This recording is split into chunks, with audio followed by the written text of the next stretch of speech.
3 recent calls for a military coup in America brings the prospect of ending Jewish rule in our nation into a new perspective. In 2007, political analyst Thomas Sowell, lamenting the ever-worsening degeneracy in our politicians and media, remarked, quote, "The day may come when the only thing that can save our country is a military coup," unquote. Sowell echoed that same call last year when warning that an Obama second term would spell disaster for America. Quote, "The fate of America," warned Sowell, "will be in the hands of a man with a lifelong hostility to Western values and interests. He would have the closest thing to a blank check. Nothing could stop him but a military coup," unquote. In 2009, former advisor to the Carter administration, John L. Perry, outlined a similar venue that the military could intervene to resolve the Obama problem.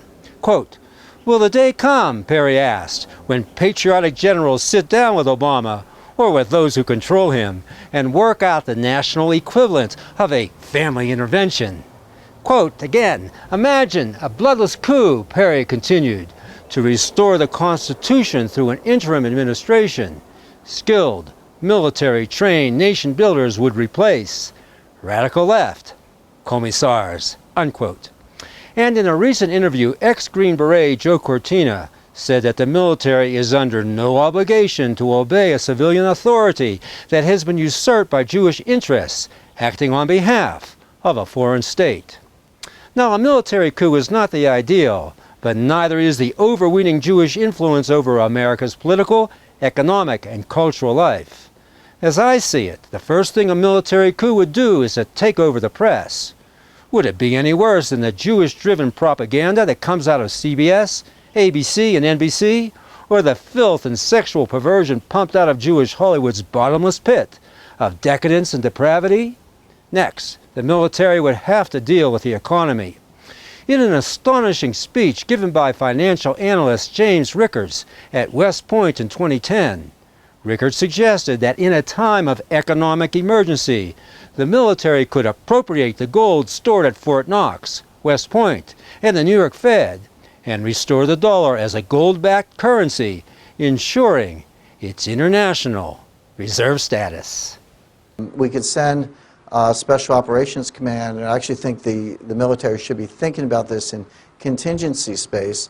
You could send a contingent to the Federal Reserve Bank of New York, confiscate the gold. There's 6,000 tons buried underneath the Fed in New York. That's not our gold. That gold belongs to the rest of the world, but you could seize that gold, move it up to West Point. The U.S. at that point would have 14,000 tons. We could then start a new global currency, a new global dollar, if you will, controlled by us, backed by gold, acceptable to trade counterparts, get the economy moving again. Amazingly, at the question and answer session, at the close of Rickards' speech, not a single military person objected to his bold and daring counsel.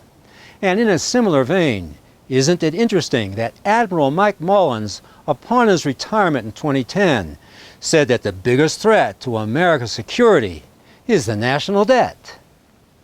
The biggest threat we have to our national security is our debt. Fixing that debt would be easy. The military could bring back our jobs offshored by Jewish Wall Street to China and India by slapping a higher tax rate on products made by cheap foreign labor for our domestic market.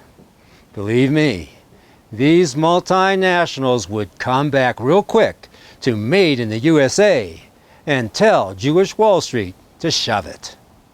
Will a military coup save America? I don't know, and it's a shame it's even come to that.